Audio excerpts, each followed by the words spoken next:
Hey, what's up YouTube? This is Drummer Boy 88 coming at you with another deck tech. I know it's been a while since I've done a deck tech. I was kind of busy, I got deployed to Afghanistan, but now I'm back and I'm going to be running some modern and standard deck techs on this channel. So if you like, rate, comment, subscribe. Alright, let's dive right into it. This is Jund mid-range, by the way, forgot to mention that. So the mana base, I run 24 lands, I run 4 Overgrown Tombs, 2 Woodland Cemeteries, 4 Rootbound Crags, 2 Kessig Wolf Runs, 4 Blood Crypts, 2 Dragon Skull Summits, 4 Forests, and 2 Mountains. The mana base is really consistent. I haven't missed any drops. I've been playtesting with this. Right now I am 18 for 2. 18 wins and 2 losses with this deck. I've ran into different decks. I've ran into the mirror match. I've played against USA Control. I've played against green, black, and green, red zombies. I've also run against Jund zombies. I played once against Azura aggro, and the only deck I've actually been having problems with is Azura aggro. All the other decks I was really consistent. I 2-0'd all of them, actually. But anyway, moving along. I only run 3 Farseeks. I find that 4 is a bit too heavy. I find that late game drawing into a Farseek really is a dead draw.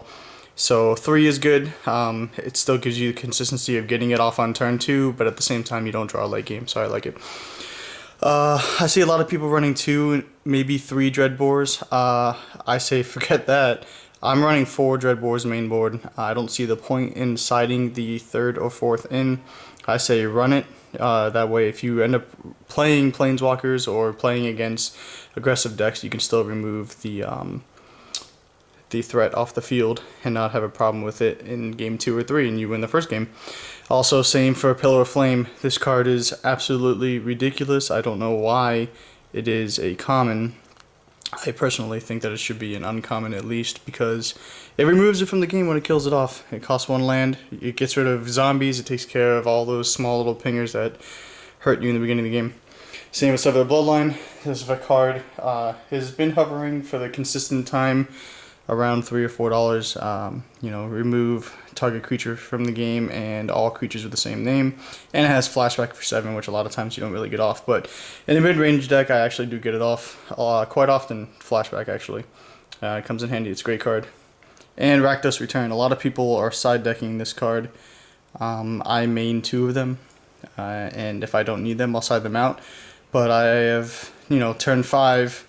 By the time turn 5 comes around, most players usually have only 3 or 4 cards left in their hand, and if I get all my land drops, I make them get rid of their hand on turn 5, and they take a little bit of damage at the same time, so this card is amazing. I have no complaints of main decking that. Right now I'm running 2 Rakdos Key Runes. I haven't seen any problems with this card, but at the same time it's not impressing me, so that might get changed in later days.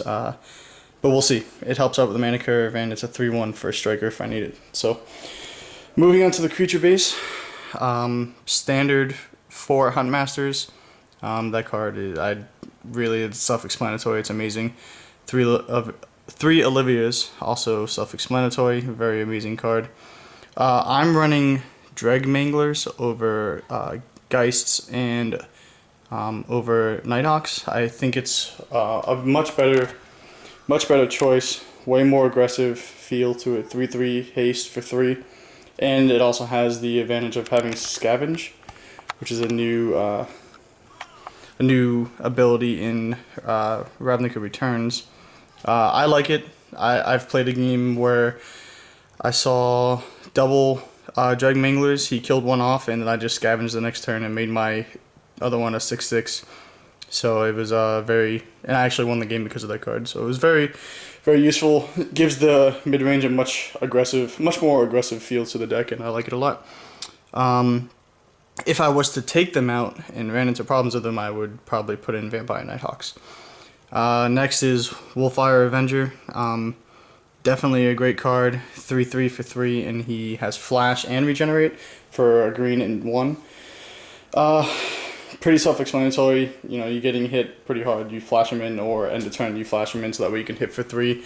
If you have him and Dragon the same turn, you flash him at end of turn, and then next turn you hit a Mangler and you're coming in for 6 on turn 4. So that's pretty impressive if you ask me. So and then of course your standard Thragtusk. I don't run 4, I only run 3.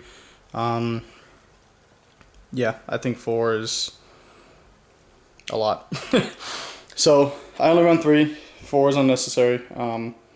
Yeah, that's my creature base. And then I got your standard Planeswalkers, 2 Primal Hunters, and a Relentless. I haven't really gotten Primal Hunter off all of maybe 3 or 4 times, but Relentless I've used quite often. That's a great Planeswalker. So that's the main deck. Pretty consistent. Like I said, I'm 18-2 with it. Haven't sided in against anything yet because I've just been playtesting just to see how the main deck runs, and I'm 18-2 with the main deck. I do have a sideboard though. Moving on to the sideboard, I run 2 Abrupt Decays. Excellent card against. It has so many answers to a lot of things in the game right now. I also run 2 Slaughter Games. A lot of people don't like this card. I think it's a worthy side deck card. You know, you call out a card, you search the graveyard, hand, and library, and you just remove all that card from the game. So it's definitely good against zombies and other things that are just annoying you. Detention Sphere, gets rid of Detention Spheres. Takes care of Umbrella Rights if you're running against Reanimators. It has a lot of answers, Jace, whatever. I haven't used this card yet. Ultimate Price, it's pretty good. Destroy target monocolored creature. So it's not bad. I am side decking 2 Flames of the Firebrand. You deal 3 damage divided amongst 3 different targets for creatures or players as you choose.